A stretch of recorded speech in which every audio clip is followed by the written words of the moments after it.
రోజులు గడిచాయి.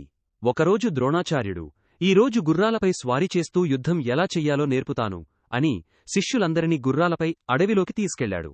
అందరూ ఒకే దిశగా పరిగెడుతున్నారు. ద్రోణాచార్యుని గుర్రం అర్జునుని గుర్రం పక్కపక్కనే దూసుకుపోతున్నాయి. అప్పుడు ద్రోణుడు అన్నాడు, అర్జునా, విల్లు తీసుకో. కుడివైపు దూరంలో పరిగెడుతున్నా ఆ అడవి పందిని చూడు. ఇంతవరకు నిశ్చలమైన లక్ష్యాలపై సాధన చేశావు. ఇప్పుడు కదులుతున్న లక్ష్యంపై బాణం వేయడం నేర్చుకో. బాణం వదిలెయ్యి. అర్జునుడు బాణం ఎక్కుపెట్టి గురిపెడుతుండగానే ఒకసారిగా 10కి పైగా బాణాలు ఎక్కడినుంచో వచ్చి ఆ అడవి పందిని గుచ్చాయి. అవి అర్జునువి కావు. ఎవరు వదిలారో ఎవరికీ అర్థం కాలేదు.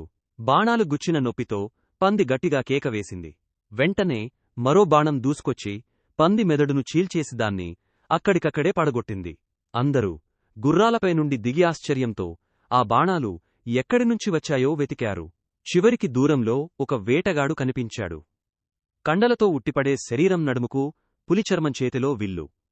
వీరందరూ అతని దగ్గరకు చేరుకోగానే వేటగాడు క్షణం ఆలస్యం చేయకుండా మరో బాణాన్ని తీసి నేరుగా అర్జునుని గుండెపై గురిపెట్టాడు. అతడే ఏకలవ్యుడు.